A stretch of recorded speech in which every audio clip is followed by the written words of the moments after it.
उनका कल्याण भी करते थे, उनको दर्शन भी देते थे।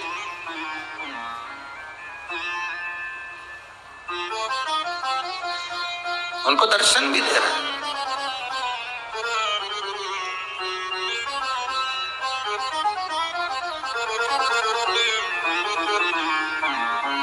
जब भीतर से भाव प्रकट होता है तो परमात्मा स्वयं आकर व्यवस्था करता है।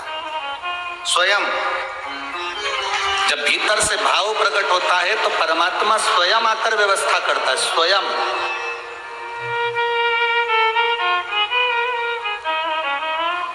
एक लड़की इस पंडाल में बैठी है,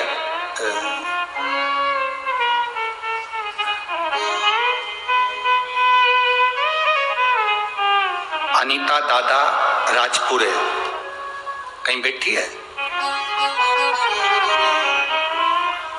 कहीं बैठी है क्या? अच्छा, ये बेटी है। अब इस बेटी को आप अगर देखेंगे, इधर आ जाओ, दौड़ के आ।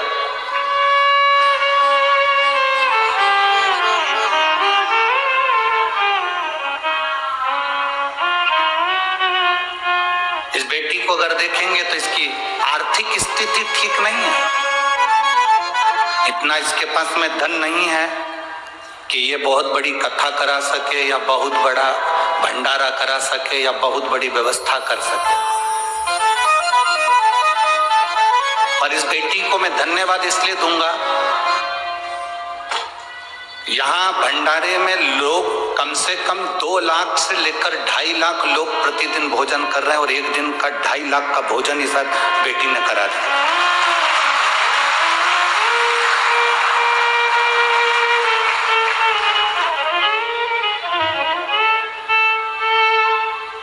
अब इस बेटी की आर्थिक स्थिति ठीक नहीं है, पर विश्वास इतना दृढ़ था,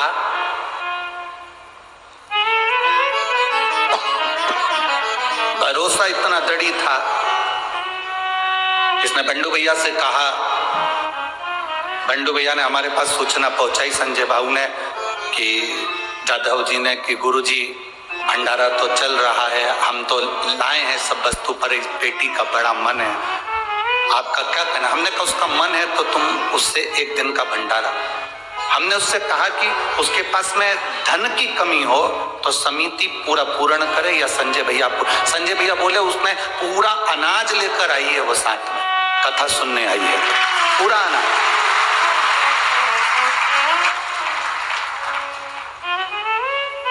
कोई जरूरी नहीं कि आप बहुत बड़ा भंडारा करेंगे तो श्रेष्ठ कहलाएंगे। शिव महापुराण की कथा तो यहाँ तक कहती है कि पीपल के पेड़ के नीचे बिस्कुट का चूरा कर कर भी आप डाल देते हैं और चींटियां खा लेती है तो वो भी भंडारे से कम नहीं है, वो भी किसी भंडारे से कम नहीं है। नदी में अपन ने थोड़ा सा आटे की गोली निकाल कर डाल दी और कोई मछली ने खा लिया, वो भी भंडारे से कम नहीं है। अपने घर में अनाज आ रहा है, उस अनाज में से 4 दाने निकाल कर छत पर डाल दिए, कोई पक्षी खा लिया, वो भी भंडारे से कम नहीं है। किसी चींटी को चून दे दिया, वो भी भंडारे से कम नहीं है। इतनी बड़े कथा के पंडाल में किसी प्यासे को एक तुम्हारी पानी, हम कहते हैं पानी की कितनी बोतल लेकर चलना, हम कथा में कहते हैं कितनी? 2 क्यों कहते हैं? एक किसकी है? तुम्हारी, और एक बोतल किसकी है? तुम्हारे पास में जो कथा सुनने बैठेगा उसके लिए। अपने साथ लेकर चलो। तुम ज्यादा नहीं खिला सकते, पिला सकते तो कम से कम अपनी बोतल के पानी में से 2 बूंद पानी तो उसको दे सकते हो। और इस कथा के पंडाल में, किसी कथा के पंडाल में पानी ले जाना अलाउ नहीं करते। महाराज गुस्सा हो जाते हैं कि तुम कथा में पानी पी रहे हो, हम कथा कर रहे हो, तुम पानी पी रहे हो। पर दुनिया की पहली शिव महापुराण की कथा ऐसी है कि ये पूरी छूट देती है, तुम्हारी मर्जी पड़े निकाल लो टिफिन, चरबी लो, कोई मत।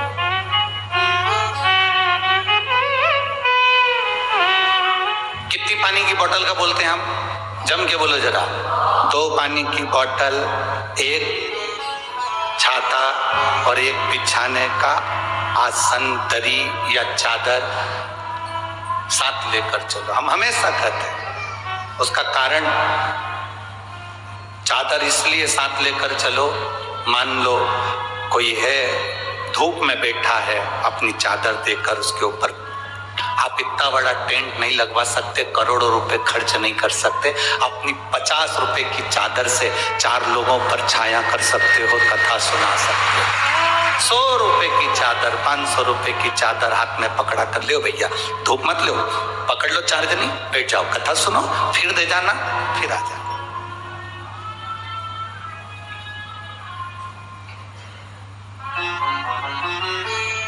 आपके पंढरपुर में ढेर कथा हुई होगी, क्योंकि बहुत बड़े बड़े संत इस पंढरीनाथ की, हरि विठ्ठल की पवित्र भूमि पर आए हैं। हम तो उन संतों के चरणों की धूल हैं और उनके चरणों की धूल के बराबर हैं। पर इतना जरूर कहेंगे कि बहुत कथा हुई होगी, पर विश्वास और भक्ति का नजारा जो तुमने देखा होगा वो शिव महापुराण के सिवा कहीं नहीं देखा होगा। एक विश्वास, एक दृढ़ता, एक भरोसा। धूप पड़ रही है, बैठे हैं, प्यास लग रही है। दुनिया के लोग पंडाल में जाकर तब पहुंचते हैं जब 1 बजे से 4 बजे तक कथा हो, तो 12:30 बजे लोग पंडाल में पहुंचते हैं। ये पहला पंडाल होता है जिसमें लोग सुबह 5 बजे से इंतजार करते हैं कि कब 1 बजे, कब कथा प्रारंभ हो। एक जगह पर बैठे बैठे बैठे बैठे ना वो लेट पाते हैं ना सो पाते हैं, क्योंकि उनके पास में दूसरे बैठे रहते हैं, इतने ठसे ठसाए बैठे रहते हैं कि कोई झुक भी नहीं सकता। एक जैसा आसन, एक जैसा बैठना, एक जैसा रहना और उतना भोजन ग्रहण करना, क्योंकि बार बार हम शौचालय के लिए भी नहीं जा सकते, हम कहीं बाहर नहीं जा सकते, तो उतना पानी पीना और उतना भोजन करना जितना हम बैठकर शाम तक कथा सुन लें, क्योंकि हम जैसी कथा होगी वैसे ही फिर हम बाहर निकलेंगे। जब तक बैठा रहता है। अब लोग कहते हैं कि इंद्रियों पर संयम करो, हम कहते हैं शिव महापुराण की कथा सुनने वाला एक एक व्यक्ति तप करता है, साधना करता है, अपनी इंद्रियों पर संयम करता है, तब शिव पुराण की कथा सुनता है, तब शिव महापुराण की कथा श्रवण करता है। शिव महापुराण की कथा इतनी सरल नहीं है जो दुनिया के लोग कहते हैं कि आओ शंकर जी का चरित्र कोई भी बात ले। शंकर इतने सरल नहीं है, शंकर की लीला इतनी सरल नहीं है। उन्होंने जो लीला करी उसका स्मरण तुम्हारी बुद्धि में रहना चाहिए। जनाबाई के माता शंकर भगवान पर जल चढ़ाती हैं और जनाबाई के पिता हरि विठ्ठल पांडुरंगा का भजन करते हैं।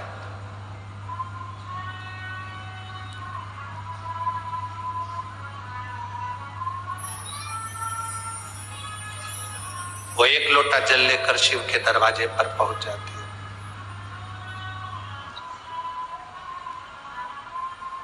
जनाबाई की माता करुण जल लिया शिव के मंदिर।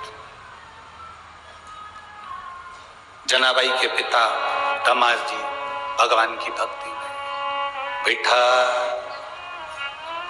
बैठा बैठा लगे।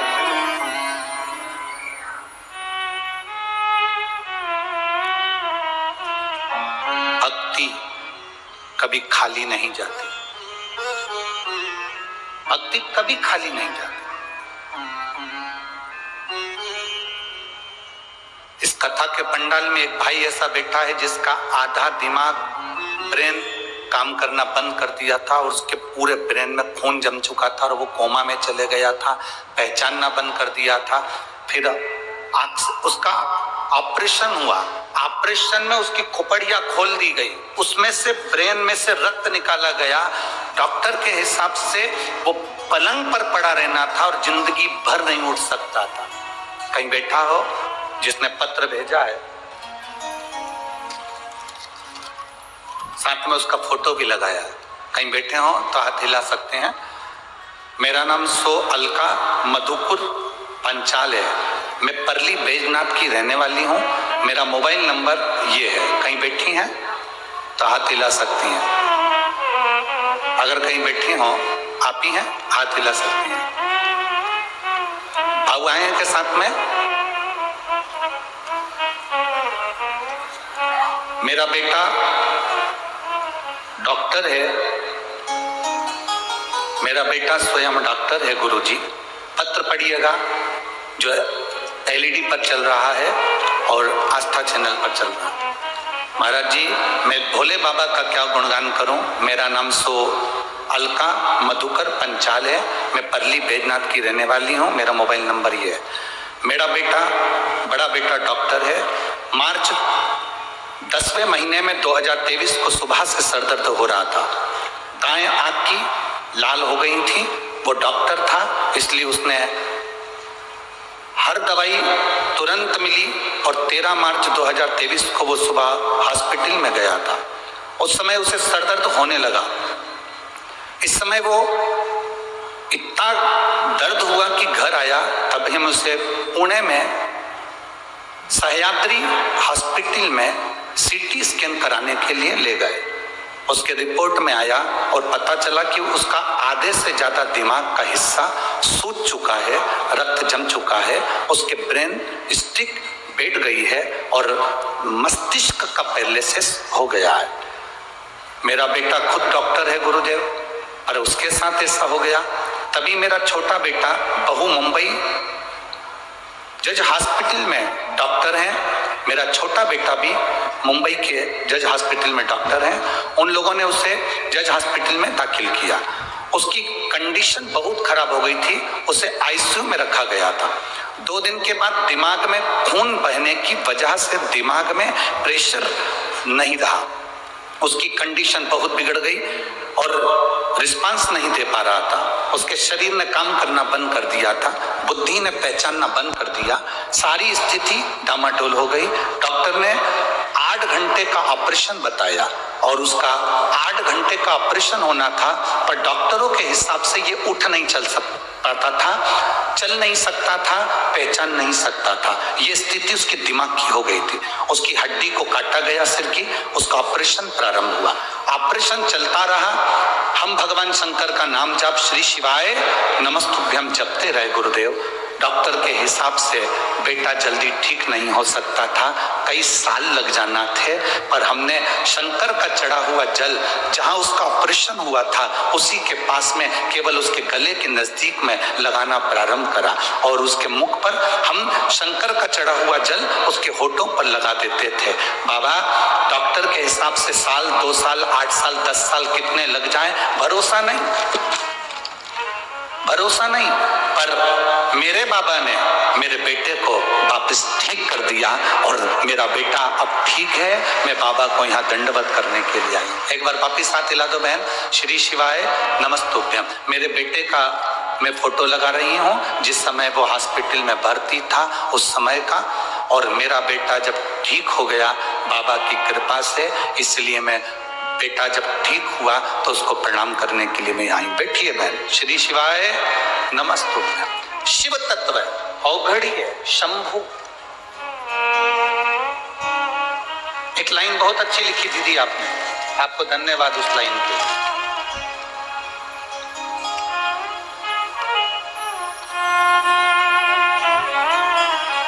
आपकी कथा पर लोग विश्वास करें ना करें, पर ये हमारा विश्वास है। मेरे दोनों बेटे डॉक्टर, बहुएं डॉक्टर, उनका भरोसा है कि शिव महापुराण तो शिव महापुराण ही है। ये शिव तत्व है, अवघड़ी, शंभु, त्रिकालदर्शी, कैलाशी है शंकर।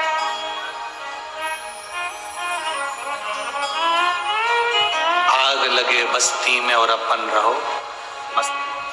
सारी समस्या का हल एक लोटा जल। जिंदगी में दुख आए, आपका एक लोटा जल जो तुमने चढ़ाया है तुम्हारी 71 पीढ़ी तक काम करता है, केवल 1 पीढ़ी या 2 पीढ़ी का जल नहीं। आपसे पूछें, आम के पेड़ में तुमने पानी दिया, आम का पेड़ बड़ा हो गया, आम आना चालू हो गए, तुम जिंदा हो तब भी वो आम दे रहा है, तुम मर गए तब भी वो आम दे रहा है। तुम्हारे आगे वाले भी जो आए थे अवस्था निकाल कर चले गए। आम का पेड़ आज भी है, जिसमें तुमने पानी दिया था वो तुम्हारे पोतों को भी आम दे रहा है, और आने वाले समय में वो आम का पेड़ और बढ़ता चले गया, और बढ़ता चले गया। मालूम पड़े उस आम से और आम के पेड़ जन्म ले लिए, और वो तुम्हारे घर के बच्चों को ना जाने कितनी पीढ़ी को आम का पेड़ आम देता देता रहा, छाया देता रहा, और तुम्हारी पीढ़ी दर पीढ़ी वो आम का बगीचा तुम्हारे यहाँ लगा कि लगा रहा। उसी तरह जैसे आम के पेड़ में पानी दिया, वो आम जिंदगी भर मिलते रहे, तुम्हारे जाने के बाद भी मिलते रहे, छाया जिंदगी भर मिलती रही, जाने के बाद भी मिलती रही। तुमने अगर एक लोटा जल शंकर जी के मंदिर में जाकर चढ़ाना चालू करा है तो तुम्हारा वो जल 71 पीढ़ी तक काम आता है, भले तुम चले जाओ,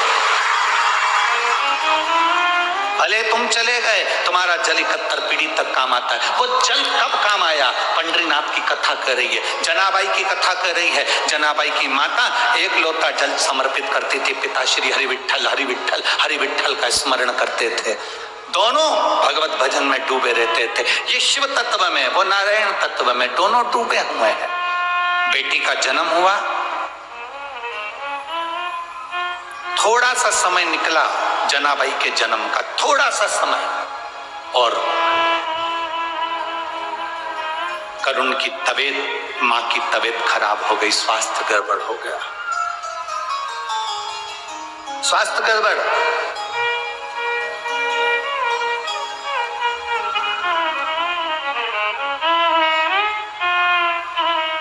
अब छोटी सी जनाबाई, छोटी सी, माता की सेवा करती, छोटी सी ठुमक ठुमक चलने वाली जरा सी बेटी सेवा में ली, चली गई। आज जनाबाई की माता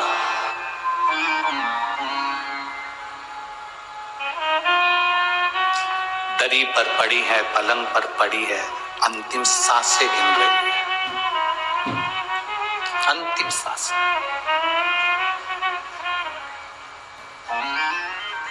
प्राण जा रहे हैं। मां जनाबाई की माता ने जनाबाई का हाथ पकड़ा, बेटी को गले से लगाकर आंखें खोलकर महादेव का स्मरण कर कर कहा, अब मेरी बेटी का हाथ तुझे पकड़ा कर जा रही हूं, और मेरी बेटी भटकना नहीं चाहिए। मेरे पति ने भजन किया है, मैंने भजन किया है, तो मेरी बेटी के मुख से भी भजन निकलना चाहिए।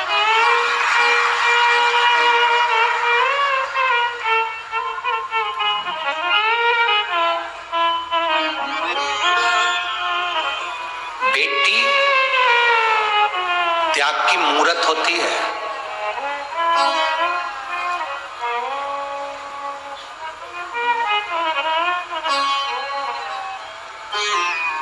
बेटी त्याग की मूरत होती है।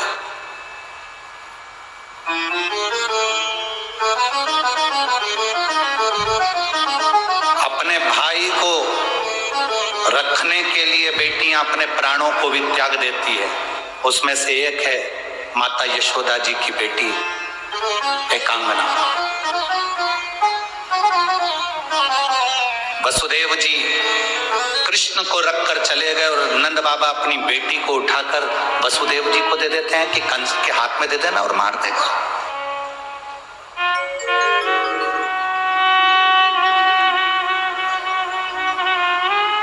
बेटी त्याग की मूरत होती है।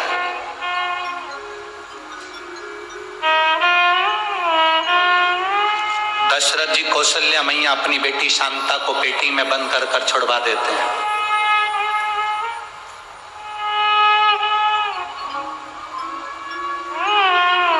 आज जनाबाई का हाथ पकड़कर शिव जी को दे दिया है, भजन तुम्हें कराना, भक्ति तुम्हें कराना। शिव क्या करते हैं? मां प्राण छोड़ दी, जनाबाई के पिताजी ने विचार करा कि मेरी बेटी छोटी सी है, अब इसका पालन पोषण कौन करेगा, कैसे संभलेगी। पर हमने अगर एक लोटा जल देवाधिदेव महादेव को समर्पित करा है, हमने भगवान शंकर को यदि एक लोटा जल चढ़ाया है, वो जल हमारा राह बता देता है, हमारा मार्ग प्रशस्त कर देता है, हमें सतमार्ग की ओर लेकर चले जाता है। जनाबाई के पिताजी जब बेटी को देखा, एकांत में जनाबाई बैठी बैठी आंख से नीर बहाती रहती थी, मां का स्मरण करती रहती थी। दुनिया में सबसे बड़ी दौलत है आपके घर में अगर माता पिता बैठकर आपकी जिंदगी का सुख देख रहे हैं तो वो दुनिया की सबसे बड़ी दौलत है। दुनिया की सबसे बड़ी दौलत है, सबसे बड़ी दौलत। बेटे की तरक्की को, बहू की तरक्की को, पोता पोती की तरक्की को, नाती पंती की तरक्की को जब घर के बुजुर्ग बैठकर देखें तो समझना कि आपके जीवन की सबसे बड़ी खुशहाली है। हम पाटिल जी को धन्यवाद देंगे, हम संजय भाऊ जी को धन्यवाद देंगे, यहाँ जजमान परिवार जितने बने हैं सबको धन्यवाद देंगे। पाटिल जी आपको इसलिए धन्यवाद देंगे क्योंकि आप जो पुण्य कार्य कर रहे हो, शिव महापुराण कथा के यजमान बने हो या पुण्य कार्य में अग्रण्य हुए हो, तो कम से कम आपकी माँ आपके साथ बैठकर इस पुण्य कार्य की आंखों देखकर अपने हृदय को संतुष्टि उत्पन्न कर रहे हो। एक आनंद की अनुभूति अपने माता पिता के रहते जब हम पुण्य करते चले तो वो एक आनंद का अनुभव कराते। जनाबाई छोटी सी लहंगा पहनी है, छोटी सी चोली है, सुंदर आज जनाबाई की एक चोटी है, काजल की बिंदी लगी है, नैनों में सुरमा लगा है, बड़े बड़े नेत्र जनाबाई के हो गए और रो रो कर पिता दमाजी ने आकर आज बेटी को गोदी में लेकर उसको सुंदर थोड़ा सा भोजन तैयार कर कर उसको खिलाना चाहा।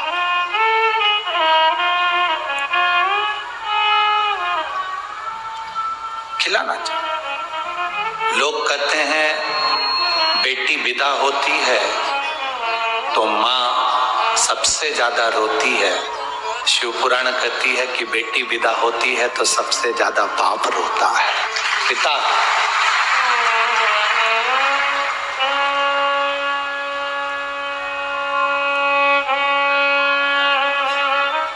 हमारे जिंदगी का पुण्य है बेटियां।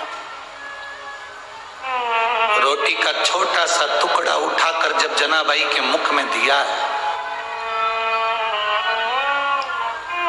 जनाबाई ने वही हाथ का रोटी का टुकड़ा अपने बाबुल के, अपने पिता के, दमाजी के मुख में दिया। पिता कहते हैं लाडो जना ले, तू खा ले। जना कहती है बाबुल माँ गई ना, पिता भाऊ जिस दिन से आई गई ना, माँ जिस दिन से गई है ना, उस दिन से तूने भोजन भी नहीं करा है। बेटी सबकी आंख में आंसू देख सकती है पर बेटी एक अपने पुत्र और अपने पिता की आंख में कभी आंसू नहीं देख सकती। पिता और पुत्र की निगाह में बेटी आंसू नहीं देख सकती। और जो बेटियां अपने पिता की आंख में आंसू दे वो बेटी नहीं हो सकती।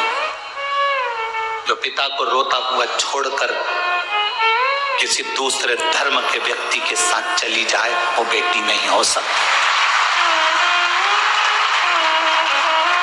वो बेटी नहीं। बाबुल भाऊ ले आओ। मुख में छोटा सा रोटी का निवाला छोटी सी जनाबाई ने जब दिया, बाप की आंख से आंसू बह रहे थे और जनाबाई को गले से लगा लिया। अब सोचा छोटी सी बेटी है, इसकी परवरिश मां नहीं कौन करेगा, कौन संभाले। चले गए नामदेव जी के यहाँ, दाइमा शेट्टी जी के यहाँ पर, उनसे कहा ये मेरी बेटी है, इसके माँ चली गई है, संभालने वाला कोई नहीं है, गुरानी जी संभाल लेंगी, नामदेव जी की माँ और पिता आप दोनों मिलकर संभाल लोगे, ये मेरा विश्वास करता है। शिव क्या करते हैं? लोग कहते हैं माँ चली गई तो अनाथ हो गए, पिता चले गए तो अनाथ हो गए। शिव महापुराण की कथा कहती है जिसने शंकर को अपना पिता और माता पार्वती को अपनी मां मान लिया वो दुनिया में कभी अनाथ नहीं हो सकता। जब विश्वनाथ को तुमने अपना मान लिया तो फिर अनाथ कैसे हो? जब तुमने पंडरीनाथ को अपना मान लिया तो तुम अनाथ कैसे हो? जब तुमने द्वारिका नाथ को अपना मान लिया तो तुम अनाथ कैसे हो? जब तुमने बद्रीनाथ और केदारनाथ को अपना मान लिया, सोमनाथ को अपना मान लिया तो तुम अनाथ कैसे हो? जब तुमने जगन्नाथ को अपना मान लिया तो तुम अनाथ कैसे हो? अनाथ वो कहलाता है जो भगवान का नहीं हुआ। अनाथ वो कहलाता है जो परमात्मा का कभी नहीं हुआ। जो भगवान का हो गया वो कभी अनाथ नहीं कहलाता। वो उसके सिर पर उसके माता पिता शिव और पार्वती का हाथ है। उसके सिर पर परमात्मा का हाथ है।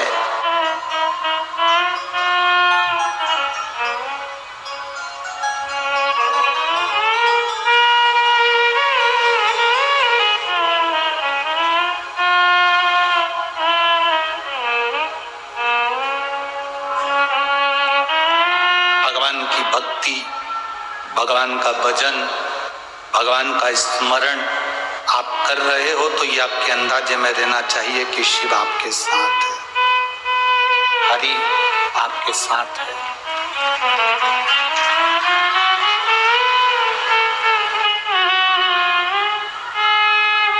जितने यहाँ बैठे हो और जितने आस्था चैनल पर कथा सुन रहे हो, जितने फेसबुक यूट्यूब पर कथा सुन रहे हो,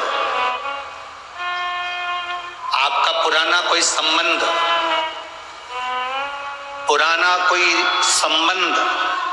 पूर्व जन्म का, ना जाने कितने जन्म पहले का कोई संबंध आपका और हमारा पुराना कभी तो रहा होगा। इसलिए आज आप और हम रोज कथा के माध्यम से मिलते हैं। ये पुराना संबंध है। लोग पड़ोस में रहते हैं और एक दूसरे का मुंह नहीं देखते क्योंकि उनके संबंध पुराने नहीं रहे। कभी कभी पति पत्नी साथ में रह रहे हैं और इतना झगड़ा करते हैं कि एक दूसरे का मुंह नहीं देखते, मतलब इनका पुराना संबंध नहीं है। जिसका पुराना संबंध चला हुआ आ रहा है प्रेम का, वो एक दूसरे के सामने देखकर प्रसन्न हो जाते हैं, खुश हो जाते हैं। पुराना संबंध, ये संबंध मूल संबंध है।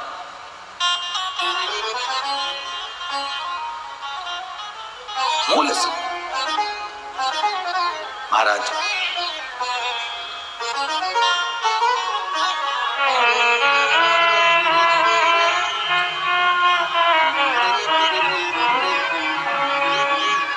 नेत्र जल,